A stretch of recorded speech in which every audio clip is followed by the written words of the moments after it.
So hello everyone, welcome back to the channel. तो आज हम कंटिन्यू करेंगे नर्सिंग फाउंडेशन की यूनिट नंबर 11 जो कि थी हमारी हॉस्पिटल एडमिशन एंड डिस्चार्ज। तो लास्ट वाली वीडियो में हमने बात करी थी आपके इस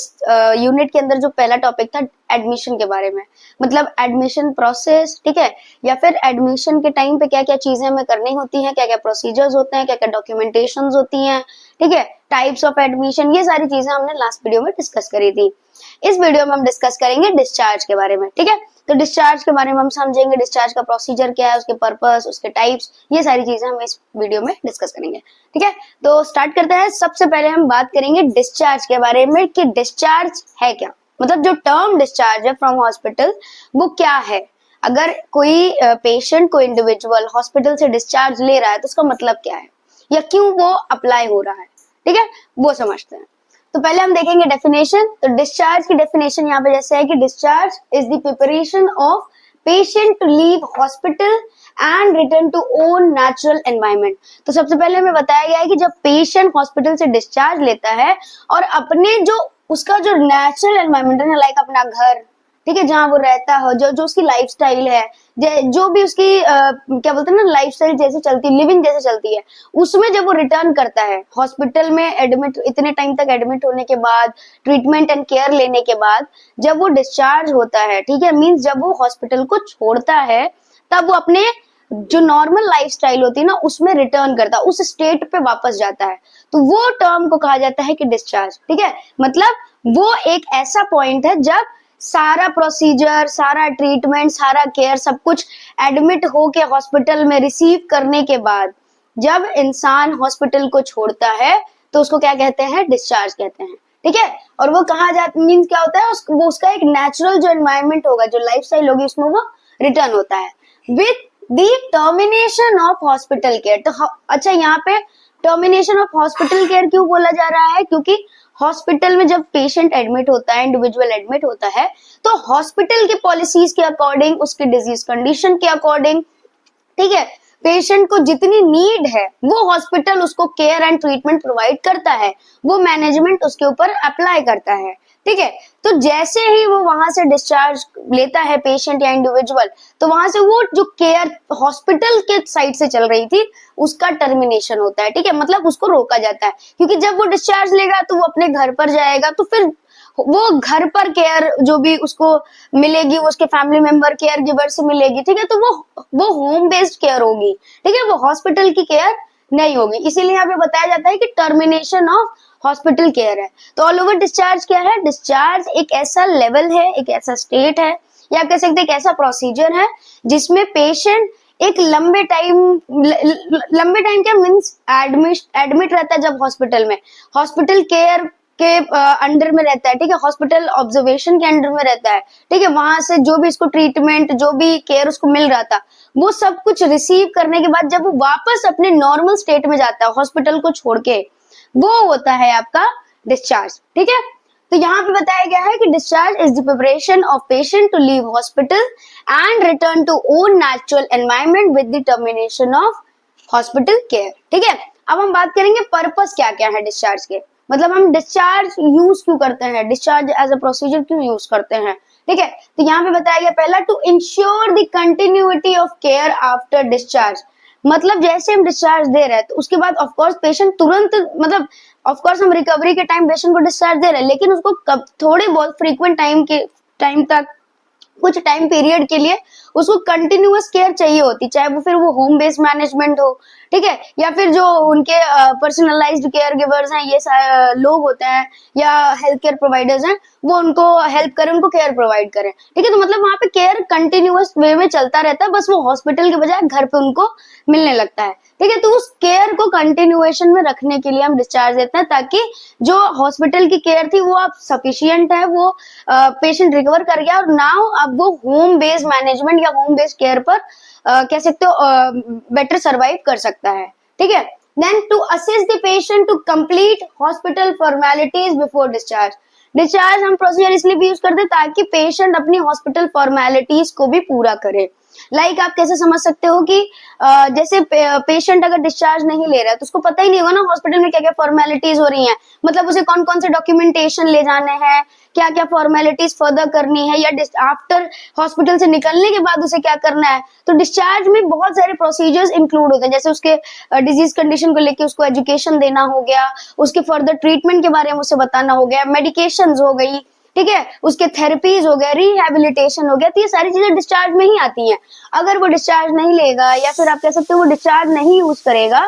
तो कहीं ना कहीं ये सारे जितने भी प्रोसीजर्स हैं या सारे में जितने आप कह सकते हो मैनेजमेंट है वो उस पर अप्लाई नहीं हो पाएंगे। ठीक है, नेक्स्ट है हमारा to help the patient to return to normal state of living. Discharge हम इसलिए भी देते हैं ताकि पेशेंट अब हॉस्पिटल में इतने दिन तक एडमिट है, उसकी जो रेगुलर लाइफस्टाइल थी उससे बहुत अलग होती है हॉस्पिटल की लिविंग। ठीक है, तो वहां से वो जब निकलता है तो अपने नॉर्मल स्टेट में ताकि रिकवर कर पाए, वो अपने वापस से अपनी लाइफ को रिकवर कर पाए। ठीक है, to rehabilitate the patient for lifestyle management and wellness. Of course discharge हम इसलिए भी देते हैं ताकि जो पेशेंट था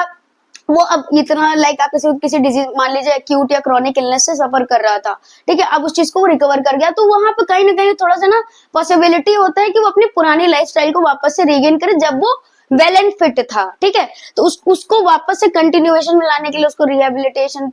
मैनेजमेंट या फिर उसको health promotion and care and treatment, ये सारी चीजों के बारे में आप एजुकेट कर पाओ। ठीक है, तो ये होता है आपका डिस्चार्ज। ठीक है, अब रीजन ऑफ डिस्चार्ज के बारे में बात करें, मतलब ऐसे क्या क्या रीजन थे जब हम पेशेंट को डिस्चार्ज देते हैं या जब पेशेंट डिस्चार्ज आप कह सकते हैं इंडिविजुअल डिस्चार्ज लेता है। ठीक है, तो पहला हमारे पास पेशेंट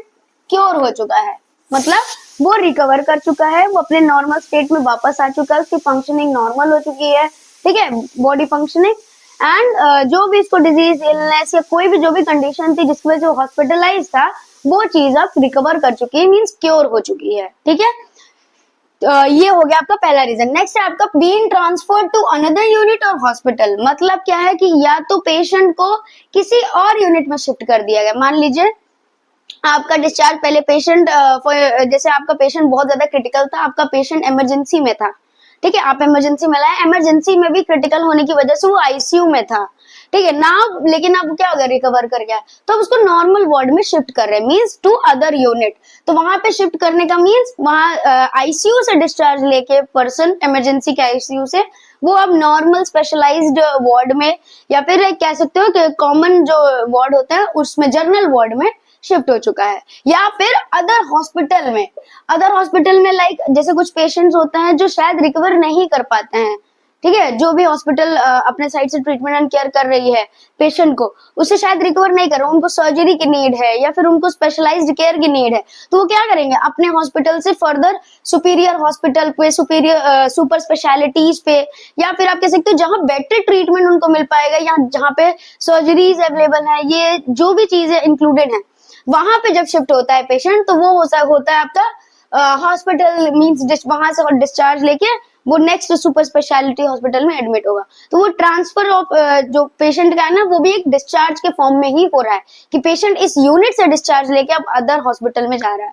ठीक है, नेक्स्ट है आपका discharge eight request. Discharge eight request आप कैसे समझ सकते हो, जैसे फैमिली मेंबर्स होते हैं वो रिक्वेस्ट करते हैं कि हम अपने पेशेंट को ले जा रहे हैं बेटर ट्रीटमेंट के लिए, या फिर कह सकते हो कि उनके पास अलग से कोई प्लान्स होता है कि वो कहीं और कंसल्ट करें, अदर कह सकते हो सुपीरियर डॉक्टर्स को कंसल्ट करें। ठीक है, होता है ना कि हाँ हम अपने पेशेंट को अदर मीन सेंट्रल लेवल पे ले जा रहे हैं, ठीक है, स्टेट लेवल ऑफ हॉस्पिटल से। तो ये सारी चीजें आप देखोगे तो वो रिक्वेस्ट करते हैं डॉक्टर्स से या फिर जो भी हेल्थ केयर प्रोवाइडर्स होते हैं कि वो उनको डिस्चार्ज दे दें। ठीक है, next is discharge against medical advice. अब कुछ लोग ऐसे भी होते हैं या कुछ पेशेंट्स ऐसे होते हैं जो मेडिकल एडवाइस नहीं होती है डिस्चार्ज लेने की, मतलब जो आपके हेल्थ केयर प्रोवाइडर्स या फिर जो भी केयर प्रोवाइडर्स पेशेंट को केयर प्रोवाइड कर रहे हैं, ट्रीटमेंट कर रहे हैं, जो भी वो उनको बताते हैं, उनको एजुकेट करते हैं, अवेयर करते हैं पेशेंट को एंड पेशेंट के रिलेटिव को कि यहाँ से अगर आप डिस्चार्ज लोगे तो हो सकता है आपकी लाइफ को मीन्स कहीं ना कहीं खतरा हो या कहीं ना कहीं कुछ ना कुछ आप कह सकते हो क्रिटिकल कंडीशन अराइज हो सकती है। लेकिन फिर भी उसके ये सारी चीजें जानने के बाद भी जब पेशेंट या पेशेंट के रिलेटिव पेशेंट का डिस्चार्ज गेन करते हैं, ठीक है, वो होता है डिस्चार्ज अगेंस्ट मेडिकल एडवाइस। मतलब मेडिकल एडवाइस मींस जो हेल्थ केयर प्रोवाइडर्स ने एडवाइस दी थी कि आप मत कराइए डिस्चार्ज, उनकी कंडीशन क्रिटिकल हो सकती है, फिर भी अगर डिस्चार्ज आप ऑप्ट कर रहे हो, that is discharge against medical advice.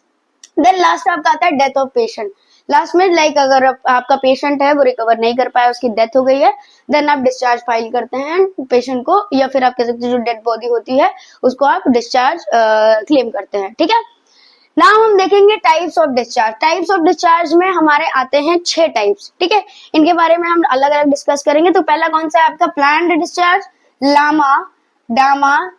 Abscond, ठीक है, रेफरल एंड आपका फिर लास्ट में आता है ट्रांसफर। तो ये इतने टाइप के डिस्चार्ज होते हैं जो पेशेंट ऑप्ट करते हैं या फिर हॉस्पिटल की तरफ से जो एज पर पॉलिसी प्रोवाइड की जाती है, इसके बारे में हम डिस्कस करते हैं।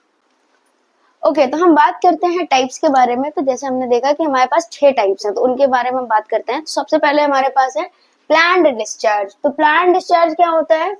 एक्चुअली वो डिस्चार्ज लाइक होता है ना नॉर्मल डिस्चार्ज, जब पेशेंट रिकवर कर जाता है, जो भी उसको कंडीशन थी, डिजीज कंडीशन या फिर अदर जो भी उसको प्रॉब्लम थी जिसकी वजह से वो हॉस्पिटलाइज हुआ था या डायग्नोस्टिक पर्पज से हॉस्पिटलाइज हुआ था, फॉर ऑब्जर्वेशन हुआ था, whatever the reason is, अगर वो उससे रिकवर कर जा रहा है या फिर वो जो भी हमारा एम था, पर्पस था, गोल, ऑब्जेक्टिव था, वो आप कह सकते हो फुलफिल हो चुका है, नाउ अब उसको हमें वापस उसके नॉर्मल लिविंग स्टेट पे भेजना है, मींस हमें हॉस्पिटल से उसको डिस्चार्ज देना है। तो वो जो नॉर्मली हम डिस्चार्ज प्रोवाइड करते हैं पेशेंट को, वो होता है प्लान डिस्चार्ज। मतलब patient leaves hospital with medical instructions, मतलब वो प्रॉपरली मेडिकल इंस्ट्रक्शन एडवाइस के साथ पेशेंट हॉस्पिटल छोड़ता है after being fully recovered and returns to home. मतलब या तो जो भी हमारा एम ऑब्जेक्टिव था वो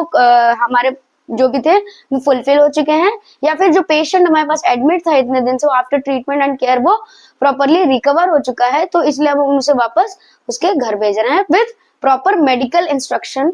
डिस्चार्ज के साथ। ठीक है, नेक्स्ट आता है हमारे पास लीव अगेंस्ट मेडिकल एडवाइस, यानी हमारा लामा। तो लामा में क्या है कि जो पेशेंट होते हैं वो हॉस्पिटल छोड़ के चले जाते हैं मेडिकल एडवाइस के अगेंस्ट।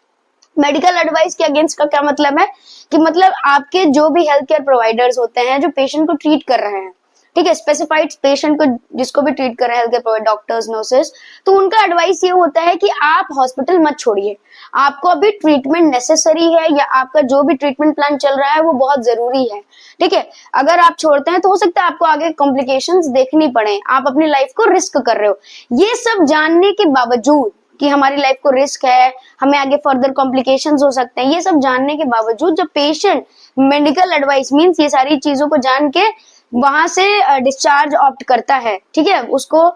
हॉस्पिटल को छोड़ के जाता है, वो होता है लीव अगेंस्ट मेडिकल एडवाइस। मतलब डॉक्टर्स ने, नर्सेज ने, हेल्थ केयर प्रोवाइडर्स, प्रोफेशनल्स ने, सबने ही आपको बताया है कि आपको कॉम्प्लिकेशंस हो सकती हैं, आपको आपकी लाइफ को रिस्क हो सकता है, क्रिटिकल कंडीशन अराइज हो सकती है, फिर भी अगर आप डिस्चार्ज ऑप्ट कर रहे हो, वो होता है लीव अगेंस्ट मेडिकल एडवाइस। मतलब आपने तब भी सब कुछ जानने के बाद भी आपने एक डिस्चार्ज ऑप्ट किया है। ठीक है, patient who leaves unit without any prior information to the hospital management or healthcare providers against medical advice। मतलब क्या है कि आपने कोई भी इंफॉर्मेशन नहीं दी और आप बस हॉस्पिटल छोड़ के चले गए हो, ठीक है, जबकि आपको पता है कि आपको प्रॉपरली बताया गया है कि आपकी लाइफ को रिस्क हो सकता है, ठीक है, आपकी जो भी कंडीशन है वो और क्रिटिकल हो सकती है, ये सब जानकर भी आप हॉस्पिटल छोड़कर चले गए हो। ठीक है, तो वो होता है leave against medical advice. Next आता है डिस्चार्ज अगेंस्ट मेडिकल एडवाइस। यहाँ पे डिफरेंस ये है कि पेशेंट यहाँ पे छोड़ के चला जाता है, मींस लीव कर देता है हॉस्पिटल को। ठीक है, ये सब जानने के बावजूद, मींस मेडिकल एडवाइस उसको मिल चुकी है या कह सकते उसको पता है अपनी कंडीशन के बारे में, फिर भी वो हॉस्पिटल छोड़ के जा रहा है। यहाँ पे क्या है कि वो डिस्चार्ज ऑप्ट करके जा रहा है, मींस क्या मींस प्रॉपरली डॉक्यूमेंटेशन के साथ जा रहा है। डिस्चार्ज में डॉक्यूमेंटेशन होता है, यहाँ पे विदाउट डॉक्यूमेंटेशन चला गया है। And discharge with against medical advice में मतलब वो मेडिकल एडवाइस के अगेंस्ट तो जा रहा है, वो डॉक्टर्स के सब कुछ जानने, डॉक्टर्स के बताए हुए चीजों के अनुसार सारी चीजें जानने के बाद वो जो डिस्चार्ज ऑप्ट कर रहा है, डिस्चार्ज का डॉक्यूमेंटेशन कंप्लीट करके डिस्चार्ज लेके जा रहा है, वो होता है आपका डिस्चार्ज अगेंस्ट मेडिकल एडवाइस। मतलब क्या है, patient takes discharge after clear explanation by doctors that, अब यहाँ से आप नोट करिए डॉक्टर्स क्या बताते हैं, दैट डिस्चार्ज ऑफ पेशेंट में इंडेंजर लाइफ ऑफ पेशेंट, मतलब अगर आप डिस्चार्ज लेते हो तो पेशेंट की लाइफ को खतरा हो सकता है। ये जानने के बाद जब आप प्रॉपरली डॉक्यूमेंटेड डिस्चार्ज ऑप्ट करते हो, मींस मेडिकल एडवाइस के अगेंस्ट आप डिस्चार्ज ले रहे हो, वो होता है आपका डिस्चार्ज अगेंस्ट मेडिकल एडवाइस। तो इसमें क्या होता है कि पेशेंट एंड रिलेटिव साइन करते हैं एक प्रॉपर रिस्क कंसेंट, ठीक है, यहाँ पे साइन करो, और लीव में क्या वो चले जा रहे हैं, वो कोई डॉक्यूमेंटेशन नहीं कर रहे हैं, ठीक है। डिस्चार्ज में क्या कर रहे हैं कि उनको सब कुछ मालूम है लेकिन फिर वो डिस्चार्ज ले रहे हैं, तो वहां पे वो अपने रिस्क पे ले जा रहे हैं, वहां प्रोफेशनल्स का, हेल्थ केयर प्रोवाइडर्स का कोई रोल नहीं है, ठीक है, क्योंकि वो अपने रिस्क पे डिस्चार्ज करा रहे हैं। तो वो प्रॉपर एक रिस्क कंसेंट साइन करते हैं कि हम पेशेंट को, या पेशेंट अपना खुद का रिस्क कंसेंट साइन करते हैं कि मैं अपनी मर्जी से जा रहा हूँ, और मगर कोई कॉम्प्लिकेशन, क्रिटिकल कंडीशन कुछ भी अराइज होती है तो उसमें हेल्थ केयर प्रोवाइडर्स या प्रोफेशनल्स का कोई रोल नहीं है, ठीक है। ऐसा वो रिस्क कंसेंट साइन करते हैं, then patient can leave the hospital. और लीव अगेन में क्या होता है कि बिना ऐसा कुछ किए वो चले जाते हैं, मींस विदाउट एनी डॉक्यूमेंटेशन, ठीक है। नेक्स्ट आपका आता है, यहाँ पे वो डिस्चार्ज समरी ले लेते हैं। नेक्स्ट आपका आता है एब्सकॉन्ड। एब्सकॉन्ड में क्या होता है, जैसे कुछ आपने सुना होगा कि पेशेंट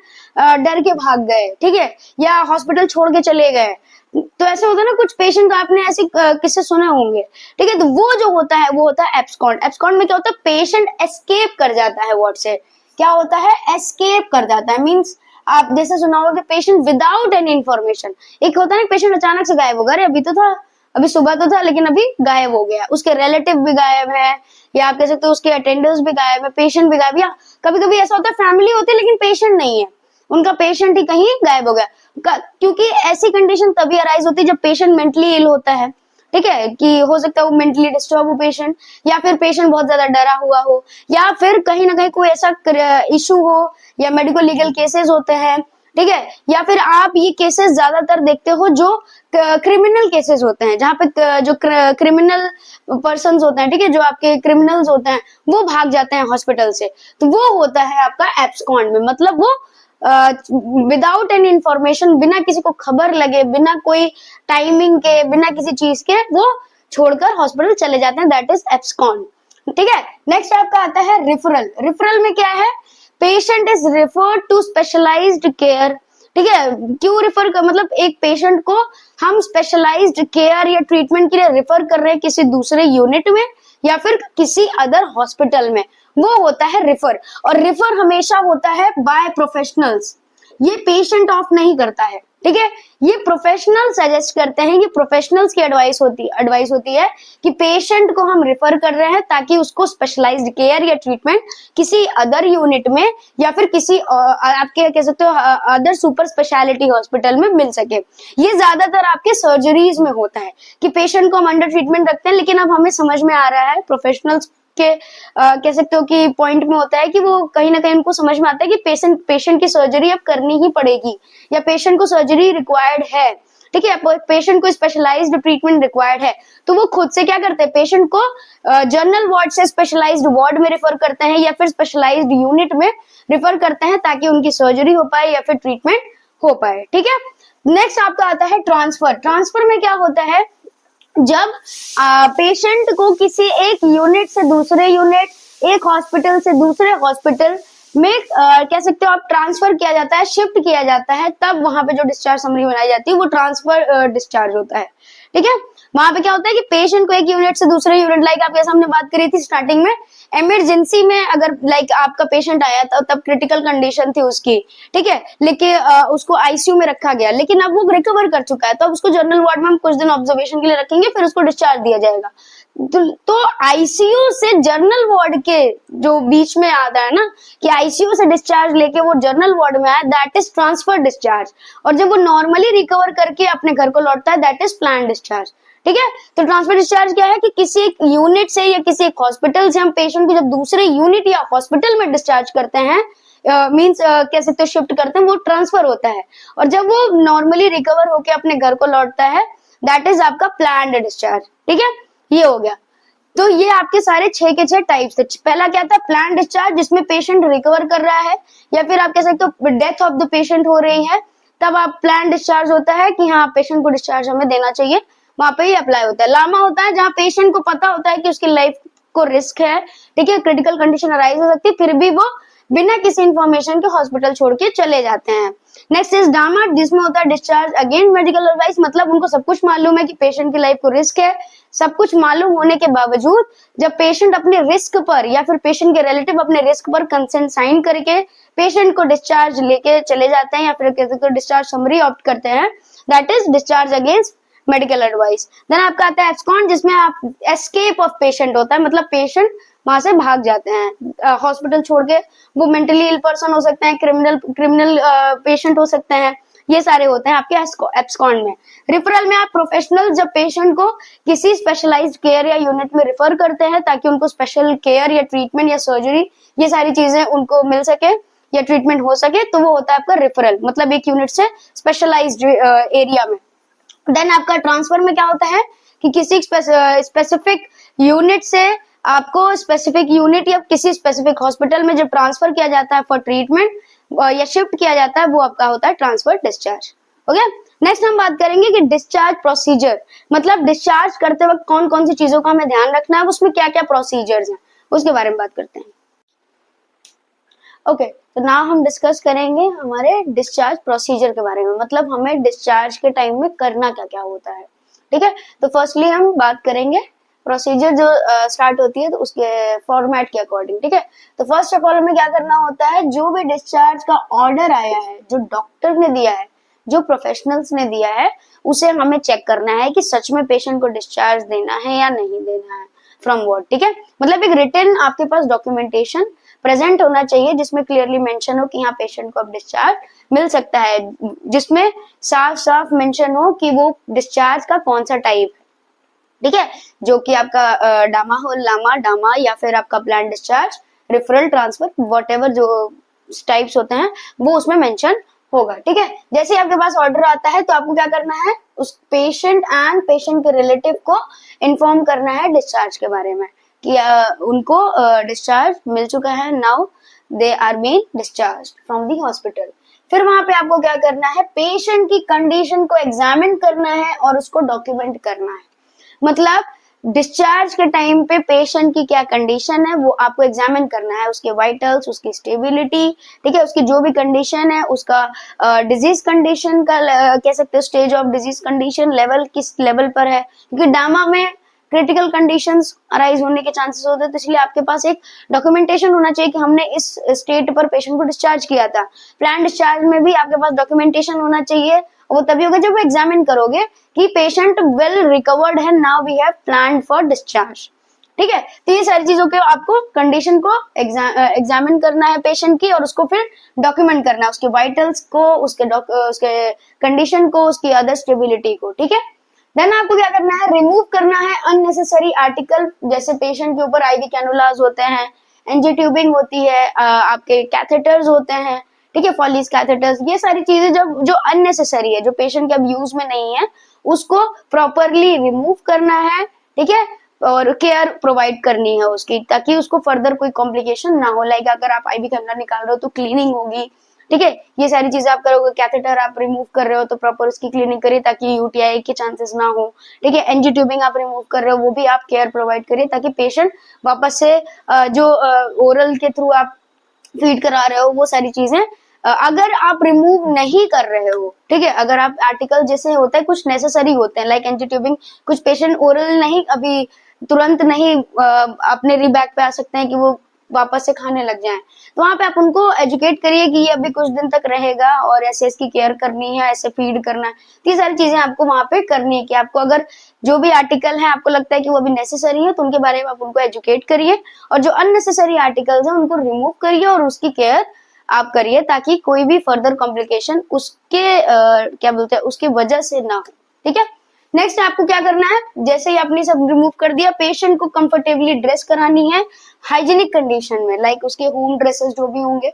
उसको अपने होम ड्रेसेस दीजिए आप ताकि वो अपना कंफर्टेबली ड्रेस करे। ठीक है, हाइजीनिक उसकी कंडीशन मेंटेन करिए, प्रॉपरली ग्रूमिंग करिए आप उस पेशेंट की। देन आपको क्या करना है, इंश्योर करना है कि पेशेंट ने अपनी मील एंड मेडिकेशन डिस्चार्ज के पहले ले ली। अगर पेशेंट लाइक इवनिंग में जा रहा है तो उसने अपनी मॉर्निंग आफ्टरनून मेडिकेशन ले ली है, उसने अपनी मॉर्निंग और आफ्टरनून मील ले ली है, मीन्स ये सारी चीजें उसने कर ली है। सेम इसमें एक चीज और आपको करना है कि जैसे आपको पता चलता है कि पेशेंट अब इवनिंग में डिस्चार्ज ले रहा है, ठीक है। तो वहां पे आपको लाइक जो था ना, जो आप डाइटरी सप्लीमेंट दे रहे हो, जो हॉस्पिटल पॉलिसीज में था, जो आप मेडिकेशन सप्लीमेंटेशन मींस मेडिकेशन दे रहे हो, जो एडमिनिस्टर कर रहे हो, ठीक है, और जो आप डाइटरी दे रहे थे या फिर जो भी आप केयर आप प्रोवाइड कर रहे हो, तो उन सब चीजों को आपको डिपार्टमेंट में इन्फॉर्म करना होगा कि वो पेशेंट अब डिस्चार्ज हो रहा है, तो वो चीजें अब रुक जानी चाहिए। ये भी आपको नोट करना है और उसमें मेंशन करना है कि जो भी कह सकते हो आप केयर प्रोवाइड कर रहे थे पेशेंट को, अब वो केयर नहीं प्रोवाइड की जाएगी। लाइक अगर आप मील उनको दे रहे थे तो आप वो मील अब नहीं देंगे क्योंकि पेशेंट डिस्चार्ज हो रहा है। अगर आप उनको कोई मेडिकेशन लाइक आपके फार्मेसी से जा रही थी तो आप फार्मासिस्ट को बताएंगे कि हाँ पेशेंट वो डिस्चार्ज हो गया, अब उसकी दवाएं नहीं जाएंगी। तो ये सारी चीजें आप नोट करेंगे और इन्फॉर्म करेंगे अदर डिपार्टमेंट्स को यहाँ पर। देन आप नेक्स्ट क्या करेंगे, रिटर्न करेंगे पेशेंट की जितनी भी बिलोंगिंग वैल्यूएबल जो भी आपने हॉस्पिटल पॉलिसी के उस अकॉर्डिंग आपने सबमिट की थी या फिर आपने प्रॉपरली सिक्योर तरीके से सेफ तरीके से उसको सेव किया था, वो सब चीजें आप प्रॉपरली उनको रिटर्न करेंगे with receipt, receive of receipt. इसमें क्या होता है कि आप प्रॉपरली उसमें साइन कराएंगे कि जिसको भी आपने रिटर्न किया है पेशेंट या पेशेंट को रिलेटिव, तो उसके साइन हो कि हाँ उस पर्सन ने उस चीज को रिसीव कर लिया है, ठीक है, ताकि आपके पास एक डॉक्यूमेंटेशन हो कि आपने वैल्यूएबल्स या बिलोंगिंग्स उनको प्रॉपरली रिटर्न कर दी है, ठीक है। तो ये यहाँ पे आपको डॉक्यूमेंटेशन बहुत नेसेसरीली देखनी है।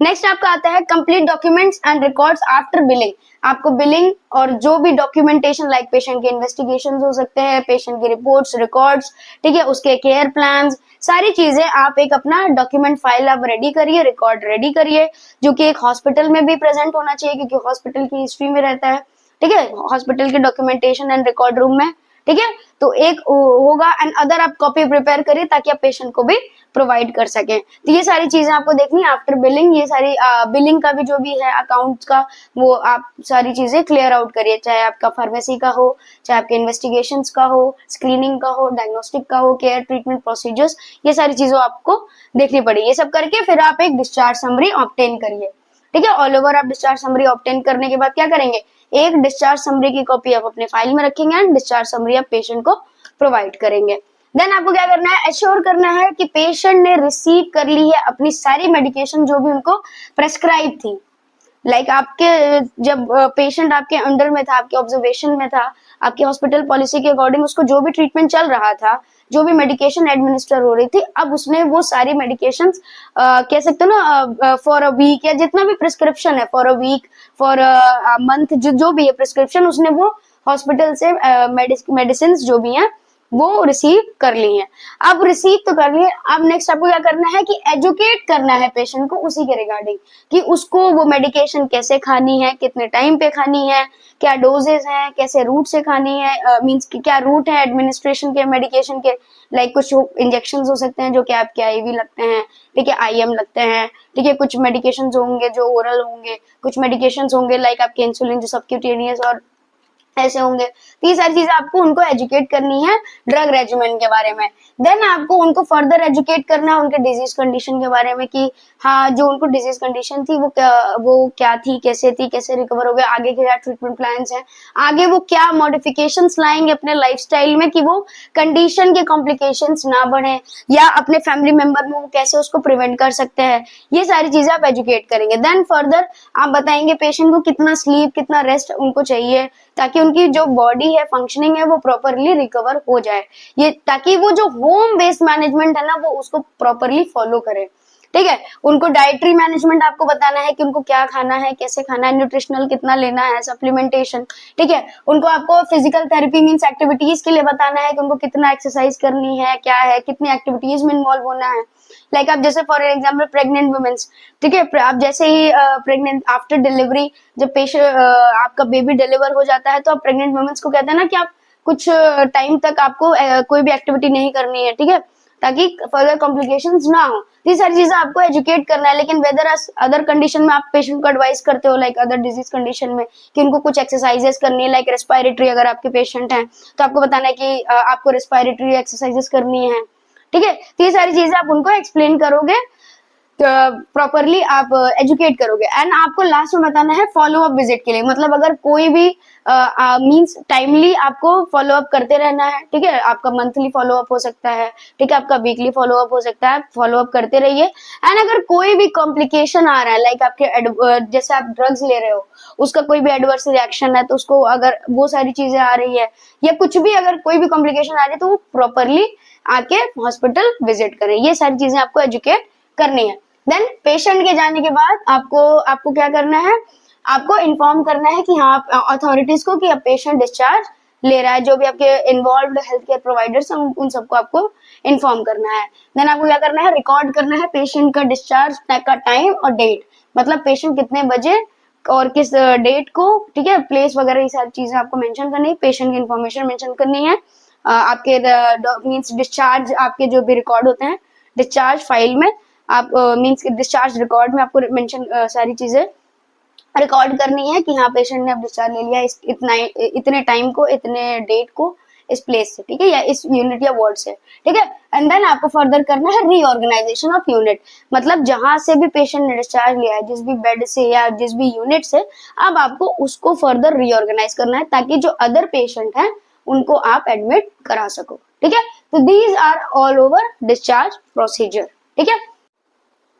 ओके, तो नाउ हम बात करेंगे हमारे फर्दर जो भी स्टेप है। लाइक आपके पहले सबसे पहले आता है आपका डिस्चार्ज प्लानिंग, एक टर्म है जो हम डिस्चार्ज के टाइम में यूज करते हैं, तो उसके बारे में हम डिस्कस करेंगे। ओके, तो डिस्चार्ज प्लानिंग के बारे में अगर हम बात करें, डिस्चार्ज प्लानिंग क्या है, तो डिस्चार्ज प्लानिंग एक्चुअली एक प्रोसेस है जिसमें हम जब डिस्चार्ज करने वाले होते हैं पेशेंट को, ठीक है, तो उस वक्त या फिर जब हमें रिटर्न ऑर्डर मिल जाता है कि हमें पेशेंट को डिस्चार्ज करना है, तो नर्सेस का ये रोल होता है कि पेशेंट एंड पेशेंट के रिलेटिव को फिजिकली एंड मेंटली प्रिपेयर करना ताकि वो डिस्चार्ज ऑप्ट कर पाए, ठीक है। ये आपके प्लान्ड डिस्चार्ज में या फिर आपके लामा में ट्रांसफर या रेफरल में ये सारी चीजें अप्लाई होती हैं, ठीक है। तो डिस्चार्ज प्लानिंग क्या है, एक प्रोसेस है जिसमें हम प्रिपेयर करते हैं पेशेंट या उनके रिलेटिव को ताकि वो फिजिकली मेंटली प्रिपेयर हो सके before living the hospital. Like मतलब एक होता है ना कि फिजिकली लाइक उनको जो भी वो अभी हॉस्पिटल पर जो भी था हॉस्पिटल के उसमें पॉलिसीज पर या फैसिलिटीज पर जो भी चीजें थी, जैसे भी उनकी लिविंग थी हॉस्पिटल में एडमिशन के दौरान, तो उस चीज पर वो डिपेंडेंट है। तो अब उनको फर्दर आपको अवेयर करना है या आप कह सकते हो आपको इंश्योर करना है कि आप उनको सारी वो इंस्ट्रक्शन दे दो कि आप जब हॉस्पिटल से अपने घर की तरफ या अपने घर जाएंगे तो आपको क्या क्या चीजें फॉलो करनी है ताकि आप पेशेंट की हेल्थ को अच्छे से रिकवर करा पाए एंड आप कह सकते हो पेशेंट को वापस से रीगेन कर पाए, ठीक है। तो डिस्चार्ज प्लानिंग क्या है, एक प्रोसेस है जिसमें आप पेशेंट एंड उनके रिलेटिव को प्रिपेयर करते हो फिजिकली एंड मेंटली ताकि वो डिस्चार्ज ऑप्ट कर पाए, ठीक है। तो इसमें क्या है पहले आपका कि आपको उनको डिस्चार्ज के प्रोसीजर्स का सारी चीजें आपको बतानी है कि डिस्चार्ज के प्रोसीजर के टाइम क्या क्या चीजें होती हैं। लाइक आपके डॉक्यूमेंटेशंस, आपकी बिलिंग, आपके वैल्यूएबल आइटम्स, आपका जो भी डिस्चार्ज के टाइम में आपको होता है ना कि आपको फिजिशियन से एक बार कंसल्ट करना है, ठीक है, सारी चीजें आप उनको एक्सप्लेन करोगे, ये आपके प्लानिंग में आता है। न आपको ड्रग रेजिमेंट के बारे में ऑफ कोर्स कंपलसरी है, मैंडेटरी है बताना है कि जो भी ड्रग आप अप्लाई कर रहे थे, एडमिनिस्टर करते आ रहे थे अभी तक, तो उसके बारे में आपको बताना है कि पेशेंट को वो मेडिकेशंस कैसे आप कह सकते हो लेनी है या फिर एडमिनिस्टर कैसे करनी है, उसके साइड इफेक्ट्स क्या हो सकते हैं, एडवर्स इफेक्ट क्या हो सकते हैं, कब मेडिकेशन उनको क्या बोलते हैं स्टॉप करनी है, ये सारी चीजें आपको उनको बताना है, ठीक है। देन रिहेबिलिटेशन ऑफ पेशेंट, अगर आप पेशेंट को अदर थेरेपीज की नीडेड है, लाइक आपके फिजिकल थेरेपीज हो गया, आपके अदर जो भी थेरेपीज हैं उसके रिगार्डिंग आपको उनको एजुकेट करना है। Then follow up and visit के बारे में आपको उनको बताना है ताकि वो पेशेंट वीकली मंथली आप जो भी चीजें जैसे एज पर उनके कंडीशन के वो फॉलो अप करते रहें ताकि उनकी जो भी हेल्थ है वो स्टेबल रहे,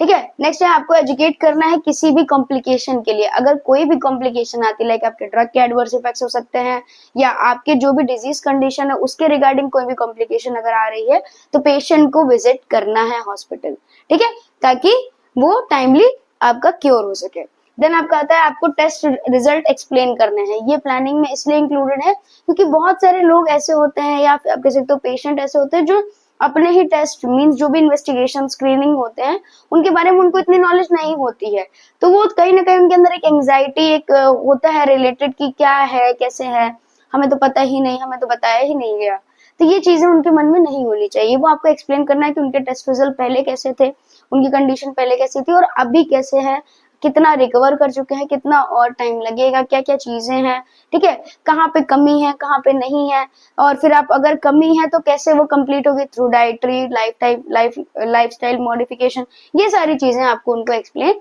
करनी है, ठीक है। एनी फर्दर ट्रीटमेंट या फिर केयर का कोई भी अगर प्रोविजन है, ठीक है, जो भी आपके लाइक रिहैब के प्लान्स होते हैं आपके फर्दर ट्रीटमेंट के, लाइक अगर आप सर्जरीज के लिए, लाइक अभी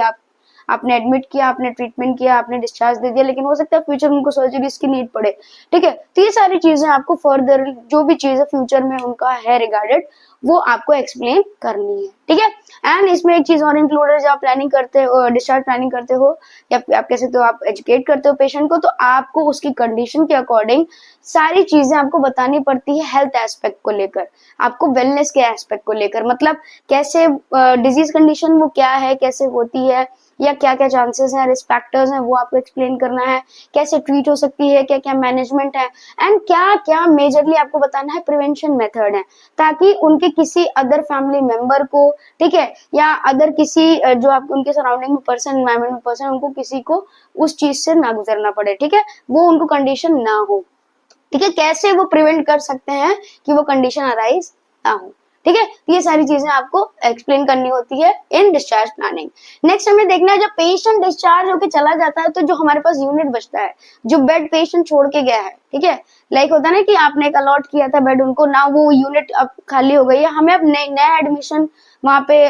करना है, ठीक है, पेशेंट का। लेकिन अभी वो एडमिशन के पहले हमें उस यूनिट का एक केयर करना होता है, कह सकते हो आप ना, उसकी क्लीनिंग होगी, या आप कह सकते हो उसकी बाकी मैनेजमेंट होगी, ठीक है, रीऑर्गेनाइजिंग होगी। तो वो क्या क्या होती है उसके बारे में हम डिस्कस करेंगे, ठीक है। तो care of unit after discharge of the patient में क्या क्या है, सबसे पहले आपका है cleaning of unit and bed. मतलब जो भी यूनिट है आपने अलॉट किया था पेशेंट को, आपके जो भी आर्टिकल्स वहां प्रेजेंट है, फर्नीचर्स प्रेजेंट है, बेड हो गया, आपका बेड साइड लॉकर हो गया, ठीक है, आईवी स्टैंड्स हो गए, आपके कर्टन्स हो गए, ठीक है, स्क्रीनिंग कर्टन्स हो गए जो भी हैं आपके, ठीक है, आपके अदर जो भी इक्विपमेंट्स है आपके, लाइक ऑक्सीजन चैम्बर्स, जो हर चीज यूज, आपके मैकेनिकल डिवाइसेस हो गए जो उसके साथ अटैच थे, ये सारी चीजें आपको उन सबको क्लीन करना है, ठीक है, उन सबका केयर करना है, ठीक है।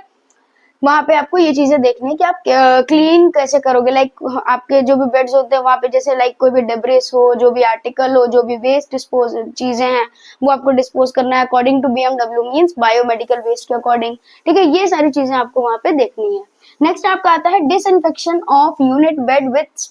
Germicidal solutions. मतलब आपको जो भी यूनिट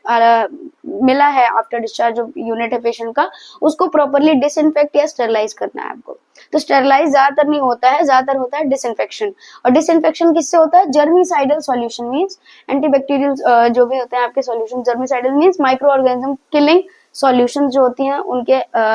उनके थ्रू आप क्लीनिंग करते हो, ठीक है। आपके लाइक आपका बेड का साइड रेल्स हो गया, आपके आईवी स्टैंड हो गए, आपके बेड साइड लॉकर हो गए, ठीक है, आपके कर्टन्स हो गए, कर्टन रेल्स हो गए, ये सारी चीजें आपके जो भी कंफर्ट डिवाइसेस थे, इन सारी चीजों की क्लीनिंग आप करते हो, ठीक है। देन आपका होता है deodorising and sunlight sterilisation of mattress and pillow. अब हर चीज धुली नहीं जा सकती ना, या हर चीज आप डिसइंफेक्ट नहीं कर सकते हो, तो जो डिसइंफेक्ट या धुली जाती है वो स्टेरलाइज होती है, ठीक है, तो उनको स्टेरलाइज करना है। कुछ चीजें आप सनलाइट में स्टेरलाइज कर, जैसे मैट्रेस आप हर बार नहीं धुल सकते ना, तो मैट्रेस आपको सनलाइट में स्टेरलाइज करानी है, पिलो सनलाइट में कराए। एंड डीओडराइजिंग का मतलब होता है जो भी स्मेल, जो भी ओडर था, ठीक है, मैट्रेस में, पिलो में, इन सब चीजों को आपको डिओडराइज करनी है थ्रू आपका केमिकल एजेंट भी होता है, एंड अदर आप क्या बोलते हैं, स्टेरलाइजिंग थ्रू सनलाइट स्टेरलाइजेशन भी आप कर सकते हो, ठीक है। ये हो गया। देन आपका होता है नेक्स्ट आपका आता है linen must be sent for laundry. जो भी आपके लिनन निकल रहे हैं, आपके ब्लैंकेट, आपके बेडशीट, आपके मैकिंटोश, आपके टॉप शीट्स, ये सारे जितने भी हैं आपको सेग्रीगेट करना है एज पर कितने वो सॉइल्ड हैं या इन्फेक्टेड हैं, आपको अलग अलग सेग्रीगेट करके प्रॉपरली उनको लॉन्ड्री के लिए भेजना है, ठीक है। देन आपका आता है check for any left valuable of patient and store it. इसमें क्या है कि अगर आपको उस यूनिट में कोई भी वैल्यूएबल मिलता है, पेशेंट का कोई भी बिलोंगिंग ऐसी कुछ है आपको मिल रही है, तो आपको उसको क्या करना है, प्रॉपरली स्टोर करना है, ताकि पेशेंट को जब भी पेशेंट को जब भी नॉलेज हो तो वो आके अपना जो भी वैल्यूएबल है वो रिसीव करे या फिर वापस से गेन करे। ठीक है। देन आपको नेक्स्ट आपका dispose non reusable items and broken articles. Patient unit में जब रहता है तो बहुत सारी चीजें होती है जो टूट जाती हैं, खराब हो जाती हैं, या फिर बहुत सारे आर्टिकल्स पेशेंट यूज करते हैं जो कि नॉन रियूजेबल होते हैं। ठीक है, तो मीन्स होता है ना कि आपको डिस्पोज ही करना है, वन टाइम यूज होता है तो वो आपको डिस्पोज करने हैं। और जो ब्रोकन आर्टिकल्स हैं लाइक आपके ग्लासेस आप हैं, आपके मेडिसिन एडमिनिस्ट्रेशन ट्रेज हो गए, आपके कप्स हो गए, तो ये सारी चीजें आपको डिस्कार्ड कर देनी है जो भी आपके नॉन रियूजेबल हैं।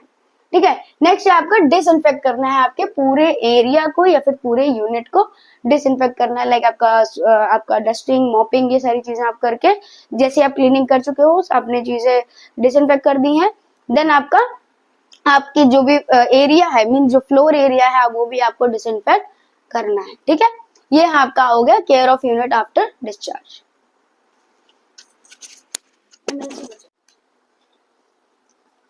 ओके, नेक्स्ट हम डिस्कस करेंगे आपके मेडिको लीगल इश्यूज के बारे में। मतलब अब आप एडमिशन या डिस्चार्ज करते हो तो आपके पास कुछ पेशेंट्स ऐसे भी आते हैं जो मेडिकल लीगल इश्यूज से रिलेटेड होते हैं, या फिर आप कह सकते हो एमएलसी से रिलेटेड मेडिकल लीगल केसेस होते हैं। तो उनके बारे में हम लाइक होता है ना कि उनके लिए अलग से एडमिशन एंड डिस्चार्ज या कुछ ऐसे रूल्स एंड रिस्पॉन्सिबिलिटीज होती हैं उनको डील करते वक्त जो हमें अप्लाई करनी होती है। ठीक है, तो first of all medical legal issues क्या होते हैं? तो मेडिकल लीगल इश्यूज वो इश्यूज होते हैं जो मेडिकल लीगल केसेस से अराइज होते हैं। ठीक है, तो मेडिकल लीगल इश्यूज वो होते हैं जो मेडिकल लीगल केसेस से अराइज होते हैं during admission, during hospital stay and during discharge. ठीक है, वो हमें डील करना होता है। अब मेडिकल लीगल केसेस क्या होते हैं? तो मेडिकल लीगल केसेस वो केसेस होते हैं जो मेडिकल ट्रीटमेंट के अलावा वो कह सकते हो ना लॉ के कह सकते हो आप अंडर लॉ आपके इन्वेस्टिगेशंस के अंडर होते हैं। वो पेशेंट मींस कह सकते हो आप वो पेशेंट होते हैं जो जिनको आप मेडिकल ट्रीटमेंट तो प्रोवाइड कर रहे हो लेकिन वो आपके लॉ इन्वेस्टिगेशंस के अंडर ट्रीट किए जाते हैं। ठीक है, तो medical legal cases are cases beside medical treatment investigated under law enforcing agency to fix condition of patient with medical and legal implications। मतलब आपके जो भी लॉ आपके इंडियन लॉ सिस्टम जो भी है तो उसमें आपके पास जो भी क्रिमिनल्स आते हैं, जो भी ऐसे केसेस आते हैं जिनको ट्रीटमेंट नेसेसिटी है, ठीक है, जिनको आपको ट्रीट करना है, लेकिन उनके जो भी केसेस हैं वो डील होंगे विद इन आपके लॉ के अकॉर्डिंग। ठीक है, आपके इंडियन लॉ के अकॉर्डिंग। ठीक है, तो वहां पे आपको ट्रीटमेंट तो उनको प्रोवाइड करनी है लेकिन आपको फर्दर जो भी चीजें अप्लाई हो रही है इंडियन लॉ सिस्टम के अकॉर्डिंग वो भी आपको देखना पड़ेगा। ठीक है, तो वो होते हैं मेडिकल लीगल केसेस। तो मेडिकल लीगल केसेस वो होते हैं जो पेशेंट होते हैं जिनको मेडिकल ट्रीटमेंट तो मींस नेसेसिटी है लेकिन वो अंडर लॉ आपके इंडियन लॉ सिस्टम के अंडर में क्या बोलते हैं इन्वेस्टिगेट होते हैं। ठीक है, तो मेडिकल लीगल इश्यूज जो होते हैं वो इन्हीं केसेस से अराइज होते हैं। हो सकता है कि कुछ केसेस आपके पास मेडिकल लीगल के ऐसे हो जो एडमिशन के वक्त इशू क्रिएट करे या डिस्चार्ज के वक्त इशू क्रिएट करे, तो वो आपको देखना पड़ेगा। ठीक है, तो मेडिकल लीगल केसेस में नॉर्मली आपको ब्रीफली बता देते हैं कि क्या क्या चीजें इंक्लूड होती हैं। तो पहला आपका एक्सीडेंट्स जो आपके मीन्स होता है ना कि आपके इंसिडेंट टाइप्स एक्सीडेंट्स होते हैं, आपके रोड ट्रैफिक एक्सीडेंट्स जो कि आपके मेडिकल लीगल केसेस में आते हैं ना। कभी कभी होता है कुछ ऐसे एक्सीडेंट्स होते हैं जिसमें प्लान्ड होते हैं, कुछ आपके प्लान नहीं होते हैं, कुछ आपके ऐसे ही हो जाते हैं आपके ट्रेजेडी बेस्ड। ठीक है, तो वो सारी चीजें इन्वेस्टिगेशन में पता चलती हैं, वो आपके एक्सीडेंट्स इन्वॉल्व है। असॉल्ट केसेस मतलब आपके ग्रीवियस हर्ट्स, ठीक है, आपके जो भी असॉल्ट है वो वायलेंस आपके, ठीक है, आपके इसमें मेजरली आप देखोगे रेप केसेस, आपके डाउरी केसेस, वुमेन आपके वायलेंसेस, ये सारी चीजें आप देखोगे। ठीक है, आपके मींस हर्ट बेसिस पे। देन बर्न्स, आपके बर्न्स आप भी देखते हो लाइक आपके डाउरी केसेस हो गए। ठीक है, ये सारी चीजें आप इसमें देखते हो। देन इंटॉक्सिकेशन वो होता है जिसमें आप आप सुनते हो कि अल्कोहल इंटॉक्सिकेशन होता है, कुछ आपको मिला के सॉल्यूशन में आपको पिला दिया गया है, दैट मीन्स आपको टॉक्सिफाई किया गया है विद सॉल्यूशन और विद एनी एजेंट, ठीक है, वो आपका इंटॉक्सिकेशन होता है। देन आपका सुसाइडल अटेम्प्ट्स हो गए, ठीक है, बहुत सारे केसेस ऐसे आते हैं। देन आपके एनिमल फेरोसिटी मीन्स जो एनिमल से रिलेटेड होते हैं, आपके जो भी जो स्ट्रे एनिमल्स होते हैं उनकी वजह से आपको कुछ ऐसे इंसिडेंट को फेस करना पड़ गया, ताकि फेस करना पड़ गया जिस वजह से आप इस कंडीशन में हो, ठीक है, तो वो आते हैं आपके एनिमल फेरोसिटी में। देन पॉइजनिंग एंड बाइट्स आपके वही पॉइजनिंग में आपके आते हैं, देन बाइट्स भी वही हैं, ठीक है, आपके एनिमल्स के थ्रू। देन आपके क्रिमिनल केसेस जो अदर आपके मर्डर केसेस हैं, जो भी आपके कह सकते हो मर्डर अटेम्प्ट्स हैं, केसेस हैं, तो उसमें विक्टिम्स होते हैं आपके अक्यूज्ड, अगर उनको भी हुआ है तो आपको ट्रीट तो करना पड़ेगा, फिर बाद में वो इन्वेस्टिगेट हो गया आपके लॉ के थ्रू, ठीक है, ये सारे। दिन आपके इसमें आता है अनकॉन्शियस अनक्लियर्ड, मतलब कोई पर्सन है वो अनकॉन्शियस हो गया बिना किसी रीजन के, कोई ऐसा रीजन स्पेसिफाइड नहीं है, तो वो मेडिको लीगल केसेस में आते हैं, ठीक है। अब हमें जो मेजरली इस चीज पॉइंट पे या इस टॉपिक पे डिस्कस करना है वो ये है कि आपको एडमिशन या डिस्चार्ज पर इन मेडिकल इश्यूज से रिलेटेड आपको क्या ध्यान में रखना है या आपके क्या रोल्स एंड रिस्पॉन्सिबिलिटीज हैं। तो पहला है कि इन्फॉर्म करना है आपको अथॉरिटीज को, जैसे ही आपके पास कोई मेडिकल केसेस आ रहे हैं, ठीक है, आपको फर्स्ट ऑफ ऑल उनको इमरजेंसी ट्रीटमेंट आपको प्रोवाइड करनी है एंड आपको इन्फॉर्म करना है जो भी आपके नियरेस्ट आपके अथॉरिटीज हो गए, आपके पुलिस हो गए, आपके अदर लॉ सिस्टम जो भी है, आपको उनको इन्फॉर्म करना है, ठीक है। नेक्स्ट आपका प्रॉपर लीगल डॉक्यूमेंटेशन होते रहना चाहिए, आप जो ट्रीटमेंट प्रोवाइड कर रहे हो, आप क्या अप्लाई कर रहे हो, क्या एडमिनिस्टर कर रहे हो, हर चीज टाइम डेट प्लेस सारी आप कह सकते हो ना एक डिटेलिंग आपको डॉक्यूमेंट करनी है, ताकि आपके पास एक लीगल डॉक्यूमेंटेशन प्रेजेंट हो। देन आपको करना है constant observation to maintain avoid to be maintain to avoid abscond cases. Of course जैसे हमने बात करी कि एब्सकॉन्ड क्या होता है कि पेशेंट एस्केप कर जाता है वार्ड यूनिट या बेड से, ठीक है, तो वहां पे आपको कांस्टेंट ऑब्जर्वेशन रखना है, क्योंकि एमएलसी केसेस हो तो बहुत सारे केसेस होते हैं कि डर के भाग जाते हैं कुछ लोग, आपके विक्टिम्स हो गए कि अरे अब क्या होगा आगे, ऐसा होगा, तो वो, और कुछ लोग होते हैं कि प्लान्ड होते हैं, आपके क्रिमिनल्स होते हैं तो वो प्लान करके भाग जाते हैं। तो ये सारी चीजें हो कि आपको ऑब्जर्वेशन मेंटेन करके रखनी है कि ताकि ये एब्सकॉन्ड केसेस ना हो। देन आपको इंश्योर करना है अपनी personal safety and other individual की सेफ्टी, क्योंकि जो एमएलसी केसेस होते हैं ऑफ कोर्स वो थोड़े से मेंटली इल पर्सन होते हैं, मेंटली डिस्टर्ब पर्सन होते हैं, आपके विक्टिम्स, तो वो पहले से इतना परेशान है, एंड अदर जो क्रिमिनल्स है वो पहले से ही क्रिमिनल्स है, तो उनसे तो थोड़ा सा आपको दूरी मेंटेन करनी ही है, ठीक है। आपको ट्रीटमेंट प्रोवाइड करना है, लेकिन आपको अपनी पर्सनल सेफ्टी भी देखनी है, एंड उस यूनिट या उस वार्ड में जो अदर पेशेंट हैं, जो आपके अटेंडर्स हैं, हेल्थ केयर प्रोवाइडर्स हैं, उनकी भी सेफ्टी देखनी है। आप कह सकते हो आप जो भी पेशेंट आप एडमिट करो उनके पास आप कोई शार्प इक्विपमेंट मत रखिए, ठीक है, उनके पास आप ऐसा कोई रीजनेबल थिंग मत रखिए जिससे वो खुद को या किसी दूसरे को हार्म कर सके, ठीक है, ये सारी चीजें आपको इंश्योर करनी है सेफ्टी, ठीक है। नेक्स्ट आपका आता है कि अगर डेथ हो जाती है, आपके पास कोई एमएलसी केस है जो क्रिटिकल कंडीशन में था और उसकी डेथ हो गई है, तो आपको इंस्टेंटली आपको क्या करना है, पोस्टमार्टम के लिए भेजना है। आपको वो डेड बॉडी आपको रिलेटिव को या फैमिली मेंबर्स को नहीं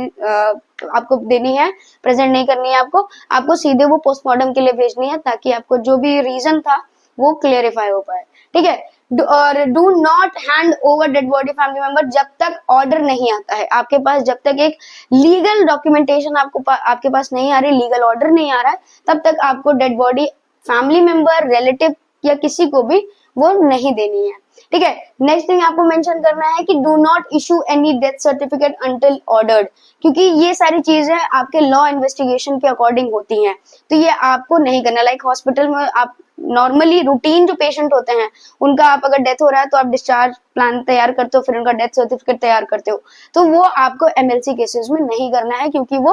आपके अंडर लॉ इन्वेस्टिगेशन में चली जाती है, ठीक है। So this is all about the chapter. हमने डिस्कस करा आपके एडमिशन ठीक है, आपके डिस्चार्ज के बारे में, डिस्चार्ज में भी हमने टाइप्स, उसके अलग अलग पर्पसेस, ठीक है, उसके फिर यूनिट मैनेजमेंट, डिस्चार्ज प्रोसीजर, इन सारी चीजों के बारे में डिस्कस किया। एंड एंड में हमारा जो मेन टॉपिक था, हम आपका मेडिकल लीगल इश्यूज कि हमें एडमिशन और डिस्चार्ज के टाइम में ध्यान में रखना होता है, उसके बारे में डिस्कस किया। एंड रोल ऑफ नर्सेज में डिस्चार्ज आफ्टर डिस्चार्ज यही होता है कि आपका जो भी यूनिट है उसका रीऑर्गेनाइजेशन करना है, डॉक्यूमेंटेशन करना है, ठीक है, रीस्टोरिंग करनी है, ये सारी चीजें थी। तो मिलते हैं आपके साथ नेक्स्ट यूनिट में।